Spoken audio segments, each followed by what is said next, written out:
Something I really like about where Platinum End's currently at is how it's doing the complete opposite of what an extremist would do with the power of God in their hands, and that was Metropolitan, right? You know, when you really think about it, they're choosing God candidates based on people who were close to killing themselves. So you're not really dealing with the same group of people as if, if we randomly picked 12, 15 people in the world and gave them the chance to prove that they could become God. There could be a lot more people who I think would end up in the Metropolitan situation, the typical battle royale where they're trying to kill the others because they want the power. Once you get a taste of power, you don't want to let it go. But when you're dealing with suicidal kids and teens, I mean, at the end of the day, maybe one or two would want to be a psychopath. So the fact that many of them are just like, I don't care who's God, what God's gonna be. I don't care if it's you. I don't care if it's me. Ultimately, I'm just depressed. Like, look at the kid we got introduced to in this episode. Don't get me wrong, it's kind of comedic to see some of the shit he says, but when you strip it away, I mean, you can understand how someone could get that down in the dumps that he would look at basically suicide as something that's merciful and the only way out. And when you look at certain situations like the grandfather who was terminally ill, he was never going to get better, him shooting the red arrow and saying to die, I think was a blessing for him because there would have been no coming back from that and he didn't look well. But when you look at situations like the father grieving because the mother cheated and left for a younger man, he could have got over that. The idea of like trying to kill the cheater in question, and then the idea of the mother. Like, there's certain cases where the kid went too extreme, but there is select cases where you can see that as a mercy. And rather than just trying to up the ante with what easily could have been another Metropolitan, where you have the kid who ended up shooting Metropolitan, right? We could have easily basically redone the same thing. Okay, Metropolitan was really cool, and now we're going to fight the kid because he's the next strongest that we have to face. Instead, Mirai takes the most logical approach, gives him the phone, saying, this kid's crazy. Like, Mirai can acknowledge that this kid's batshit insane, but ultimately, we need to be able to keep into contact with every God candidate. And instead of fighting one another, we've already seen what that led us to. I already know this kid is, for some reason, really wants me to be God. You can manipulate that situation into being, let's keep in touch and work together, and as long as we're all working together, all the active candidates, the last one will eventually have to show its face. Because even if the last candidate is someone who is like another Metropolitan who's going to try and kill all of them so that they can become God, when you have all of them together, it makes it a lot more difficult because then what you end up having is basically 5 versus 1, and while it's not impossible to win against those odds, it's very unlikely all at the same time. What I really appreciate about the kid who was just so down in the dumps, I mean, there was times I was laughing and there was times I was like, I felt bad for the kid, but when you see how depressed he is, it was great to see that rather than just being able to pull that kid away and make him immediately change his tune, you have Metropolitan's friend here who gets roped into basically admitting that he's a God candidate, but not actually being a God candidate, because when you shoot someone with the red arrow, they're going to tell you whatever you want to hear. So because Mirai kind of messed up there being like, you're a God candidate, right? He's like, yes, absolutely. And he said, if that's what you want me to be. It was really fun because I thought they were going to drag that out a bit longer, but I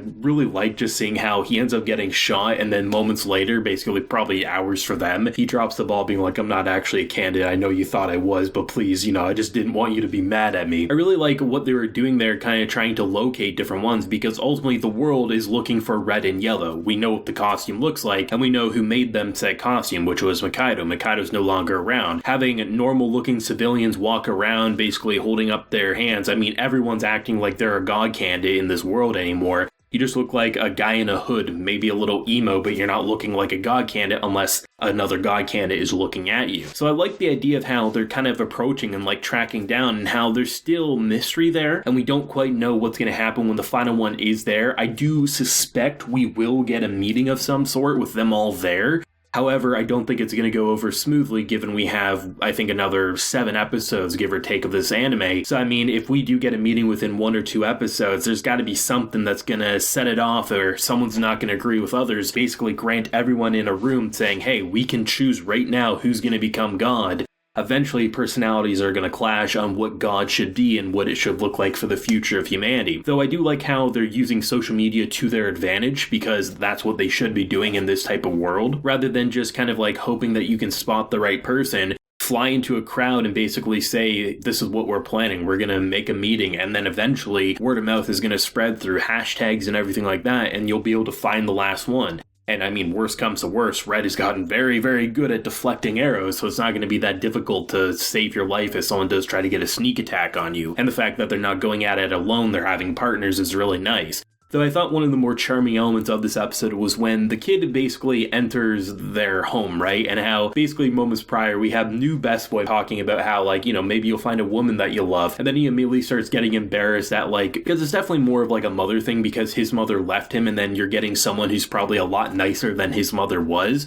But it's interesting to see because, you know, his idea of like waiting to kill himself until he's no longer going to be a burden because being a nuisance to someone is something that related to him, where everyone else was just kind of imposing their own ideals there. But it was great because I think one of my favorite conversations we've had in this episode, and honestly one of the better ones in the series in general, he never really thought of them as friends, but he also was always there for him. And the idea of explaining it to someone who wants to end their life, well, I don't have friends, I don't have family, no one would care if I die. And then he brings up the fact that Metropolitan, someone that a lot of people are probably happy is dead, and honestly, I didn't think I'd feel anything, but I honestly miss the guy. So the idea of like getting it through someone who's that suicidal I thought was a great touch because you can tell that really resonated with him, and I really enjoyed that type of dialogue a lot. I definitely think this endgame is a lot more interesting than had it been something like this from the beginning and then switching to a battle royale. Because I'm not saying we couldn't still have action and characters who do try to kill each other, but the idea of setting it up almost like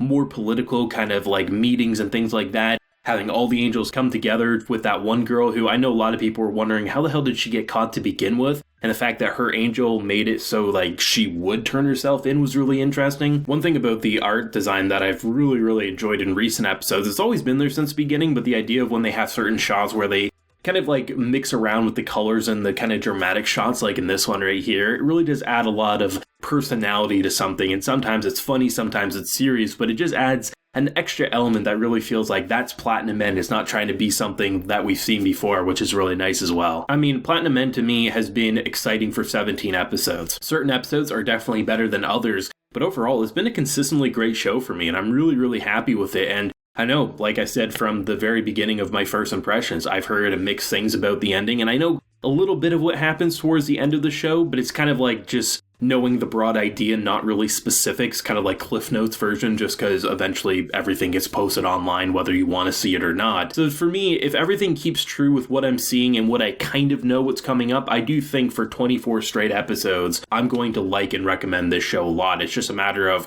how much more fleshed out certain elements will become now that we do have voice actors and the anime can pace things, cut things down, and add things where necessary. But thoughts and feelings, whether you know the source or you're brand new to the show, just like myself, leave a like if you enjoyed and subscribe if you're new around here. So until next time, everyone, please take care and have a good one.